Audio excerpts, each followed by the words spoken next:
Olá, hoje nós vamos falar aqui a respeito dos aplicativos que nós temos disponíveis para acessar um banco de dados. São dispositivos para celulares e também vamos falar aqui a respeito da arquitetura de banco de dados, tá bom? Então vamos lá. Atualmente, por exemplo, quando você quer estudar banco de dados, é possível e até recomendável que se crie ali um banco de dados para seu servidor e deixar ele disponível para ser acessado por estudantes, né? A minha proposta é essa, né? Basicamente cria ali um servidor de banco de dados e permitir o acesso por parte dos alunos. E aí, para facilitar esse ensino e aprendizagem por parte dos alunos, são utilizados bancos de dados com o propósito de justamente possibilitar aos nossos alunos a utilização dessas ferramentas, tá bom? Até para facilitar o entendimento do que seria um banco de dados e tudo mais, a parte de conceitos, tudo isso é importante. Então vamos lá. Quais são os Supondo que você esteja estudando banco de dados e tem aí alguém que esteja lhe ensinando, e de repente tem aí um banco de dados, já um servidor disponível para você aprender. Se você tiver esse recurso disponível, então você pode utilizar essas ferramentas, esses aplicativos para celular. Tá? Então é o caso, por exemplo, para Android, temos aqui os seguintes aplicativos disponíveis que eu recomendo. Tá? Você pode fuçar lá na aplicação, espero que você se sinta bastante à vontade, e aí você pode clicar aqui, ou então copiar direito aqui, ou pode pesquisar diretamente na loja de aplicativos do seu celular, que é o caso do RemoDB SQL Client MySQL. Recomendo que você utilize ele, ou o DB Client. São aplicativos muito bons para você utilizar e aprender. Se eu não me engano, alguns deles talvez tenham alguma restrição a respeito da utilização e uso de determinados comandos em SQL, mas recomendo que você utilize os dois, vai facilitar muito sua vida no processo de aprendizagem dessa disciplina. Tá? Para iOS, ou seja, para dispositivos da Apple, recomendo o Table Plus. Table Plus trata-se de uma aplicação. Essa aplicação do Table Plus ela te dá acesso à parte de banco de dados. O que eu posso descrever mais? Ela é uma aplicação para dispositivos da Apple. Então, eu mesmo já utilizei, ela é muito fácil de utilizar, tá? Te permite pôr lá códigos SQL, você acessa facilmente a parte de banco de dados, as tabelas e tudo mais. Tem também o MySQL Mobile Client. Tá? Eu não utilizei ele ainda, mas eu recomendo ter o Plus. Mas se quiser utilizar o MySQL Mobile Client também é recomendável. Todas essas aplicações são gratuitas, talvez tenha alguma funcionalidade paga, mas de modo geral você consegue utilizar ela perfeitamente para aprender a parte de comandos e tudo mais. Tá? Dúvidas? E agora nós vamos para o próximo tópico, a parte de arquitetura de banco de dados. Veja bem, arquitetura de banco de dados. Quando a gente fala a respeito disso, nós estamos remetendo aqui a respeito de como que se estrutura, como é que a gente utiliza essa ferramenta, como seria ali organizada a parte de banco de dados com relação à parte da arquitetura. Entenda-se por arquitetura a localização do banco de dados, a forma como você configura ele e tudo mais. Então, como funciona a ideia da arquitetura de um banco de dados? Veja, existe a arquitetura de cliente-servidor. Essa é a mais conhecida de todas. Se você pesquisar na internet arquitetura cliente-servidor, você vai encontrar muitos artigos a respeito disso. Tá? Ela foi desenvolvida para dividir ambientes de computação. O uso era para ter um S aqui, servidores especializados ou dedicados. Perceba o seguinte, acompanhe o raciocínio. Você tem na sua mão aqui, ou então os servidores, né, os computadores que a gente tem aqui, pessoais que você vê nessas grandes empresas, lojas de supermercado, farmácias, são dispositivos que eles fazem consultas a banco de dados e eles têm uma capacidade de processamento. Então, por exemplo, se eu quiser utilizar, por exemplo, um determinado serviço, eu poderia utilizar ali um conjunto de computadores como esse, né, que são utilizados nessas instituições, mas tem assim um detalhe.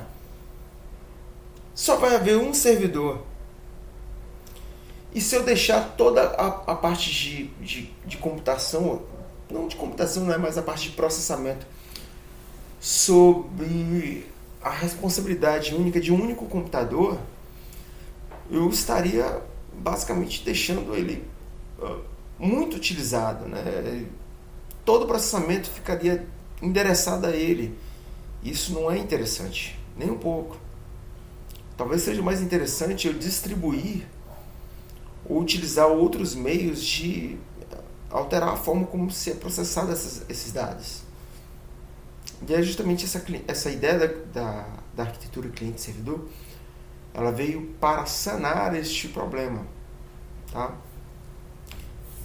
Como? A utilização de servidores especializados ou dedicados. Para quê? Única e exclusivamente para processar as consultas, e uma parte do processamento é passado para o cliente. Né? Por exemplo, quando você está acessando no seu computador o site, por exemplo, da Google, percebam, quando você acessa um determinado site, está havendo ali uma espécie de arquitetura cliente-servidor. Por quê? Você está acessando o site e na ocasião de você estar acessando, quando você faz uma consulta no Google, quando você acessa seu e-mail, a todo momento você está na condição de cliente enviando requisições para o servidor. E esse servidor, ele te encaminha dados. E aí eles são mostrados no seu celular ou no seu computador. Quando você acessa seu e-mail, você acessa numa primeira ocasião, certo? Você acessa ele, vai lá na parte de login, senha, preenche. A todo momento está vindo, né, por parte do servidor uma cópia da página, né? Vem aqui, ó, essa aqui é a página do seu e-mail. E aí quando você acessa, ele te manda uma lista de e-mails que estão no seu e-mail. E aí quando você coloca para abrir, você faz, por exemplo, recebi um e-mail. Quando você coloca para abrir ele, você faz uma requisição que é enviada para o servidor. Esse servidor processa essa requisição. Essa requisição então é processada no seu servidor. Ele pega ali os dados que são referentes àquele e-mail que você quer ler. Ele pega esses dados e envia para você. O seu computador faz uma parte do processamento, porque ele pega esses dados desse e-mail que ele tem armazenado, e o seu celular, quando ele recebe esses dados, ele efetua a computação de colocar esses dados de forma visual, e aí lhe é mostrado. Então, quando a gente fala a respeito de arquitetura cliente-servidor, é a respeito disso. É essa comunicação que há entre o seu computador e o computador servidor, tá bom? Então nós temos aqui alguns tipos de arquitetura de cliente-servidor, né, que é justamente uma arquitetura em que remete a troca de dados entre um dispositivo de computação do cliente e um dispositivo de computação do servidor. Nós temos a conhecida ponto a ponto, que é o P2P, rede P2P, que aí nós temos aí exemplo de torrent, emule, o qual os dados são compartilhados entre os clientes. Eles tanto são clientes como eles são servidores. Esses dados eles são compartilhados e enviados entre os clientes, né? E nós temos também um outro tipo de arquitetura cliente-servidor, que é o que a gente conhece atualmente, que é muito utilizado, que é a arquitetura cliente-servidor distribuído, que é utilizado por Google, Facebook, Amazon, principalmente pela Amazon, pela Google, todos eles utilizam. Como é que funciona essa ideia de distribuído, professor? A ponto já fica claro que cada pessoa com seu computador em casa já é um cliente ou servidor, dependendo dos dados que você está requisitando ou enviando. Na ocasião de estarmos falando a respeito da rede distribuída, nós estamos falando aqui a respeito de uma rede a qual não há apenas um computador na condição de servidor. Distribuída é a respeito disso. Significa que existem vários servidores. E cada um deles atende conforme a distância que ele está do cliente. Então, por exemplo, a Google. A Google tem servidor em tudo quanto é canto. Ela tem um servidor no Brasil, tem servidores nos Estados Unidos, na Europa, na África, na Ásia, na Oceania, na América do Norte, na América do Sul, em cada canto, né? Então, por exemplo, como é que seria? Existe um certo atraso para vocês, talvez, para quem já utilizou o comando ping, sabe que existe algum atraso quando você dá um ping www.google.com.br, tem um atraso. Quando você dá um ping para o .com, também vai dar um atraso, porque ele vai supor que você está tentando acessar o servidor deles daqui no Brasil, mas testa, dá um ping no servidor dos caras lá na Europa.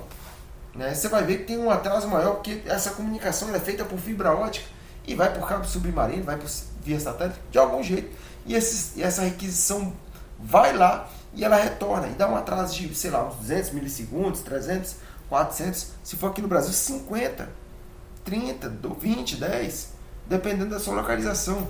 Então todos esses dados são transmitidos através de fibra ótica, atualmente, né? Então perceba aí que quando você tem servidores que estão muito longe, talvez seja um pouco mais interessante nessa ideia de arquitetura cliente-servidor ser explorada a ideia de utilizar servidores em locais diferentes para diminuir as distâncias e diminuir o atraso da comunicação. Então, por esse motivo que tem servidores, por exemplo, em outros lugares, como no Rio de Janeiro, enfim. Ficou claro a diferença entre ponto a ponto e distribuído? Então, quando você, por exemplo, nessa disciplina nós vamos utilizar um determinado servidor. É um servidor de uma determinada empresa que ela fornece ali servidores, assim como a Amazon, né? Você pode criar uma máquina virtual que a Amazon ela ganha dinheiro com isso. Ela te fornece ali por um determinado custo uma máquina virtual ao qual você tem acesso, você pode colocar ali o seu serviço, seu site e, enfim, tocar o barco.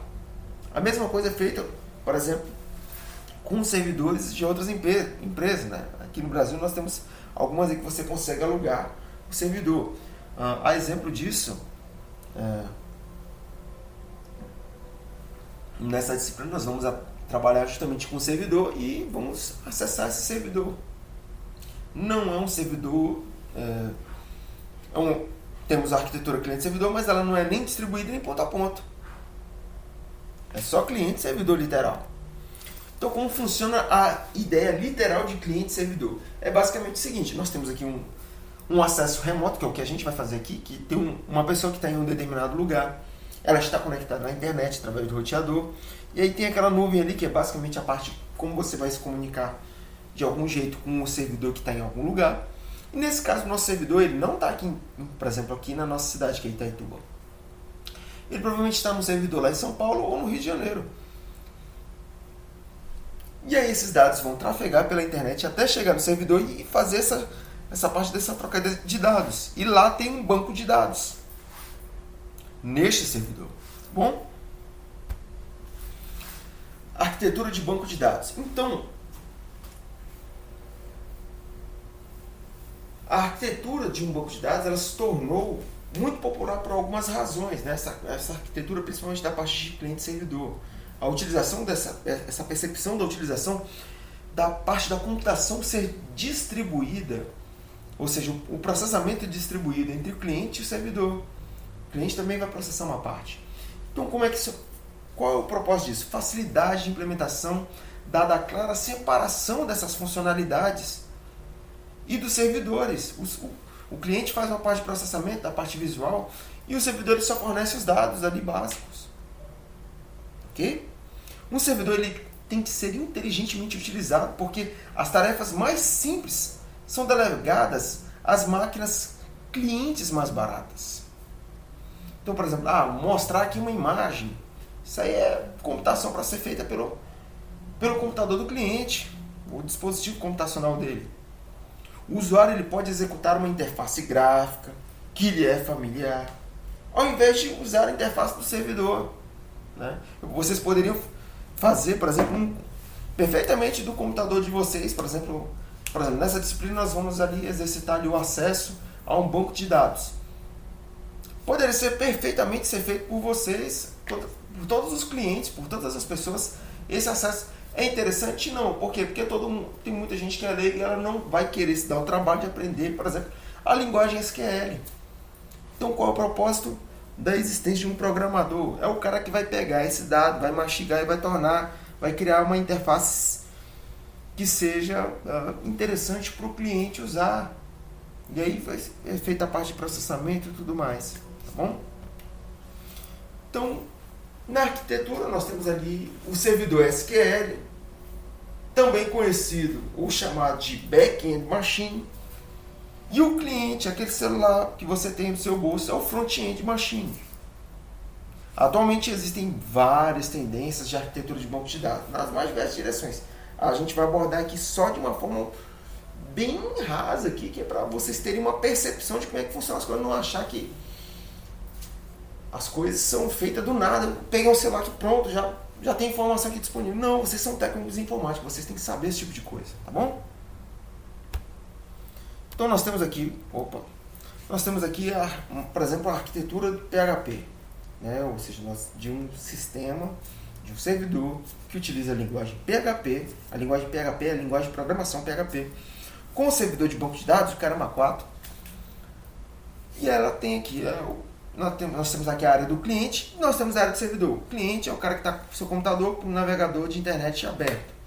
E aí o que ele faz? Ele preenche lá um formulário. O formulário pode ser aquela caixinha de busca lá da Google. Então o cara foi lá e preencheu lá qual é a busca que ele quer fazer.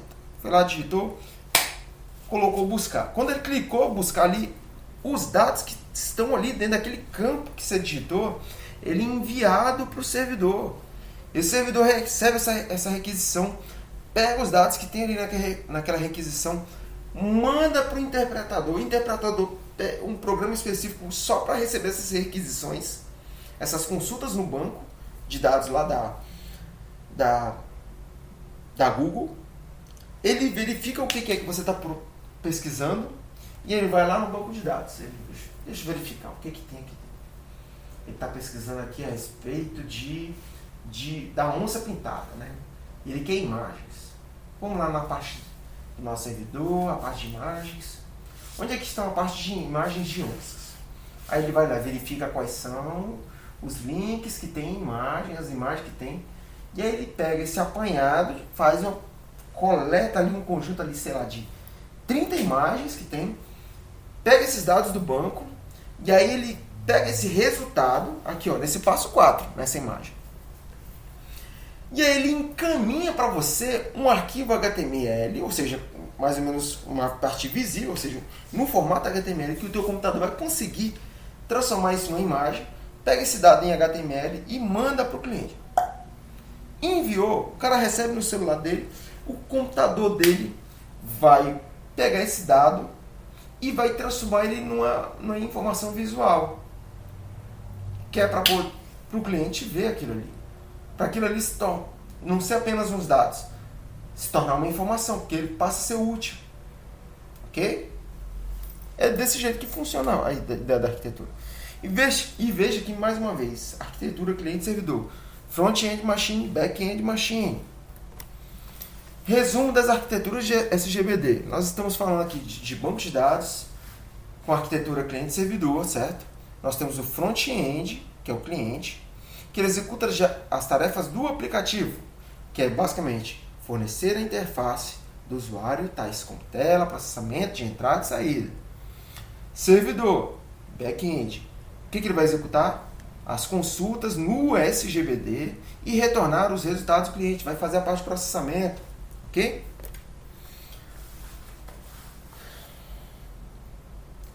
Resumo mais uma vez. Então, a principal vantagem da arquitetura é a visão do processamento entre dois sistemas, o que reduz o tráfego de dados na rede. Né? Ficou claro? Espero que tenha ficado claro isso. Tá bom? Alguma dúvida?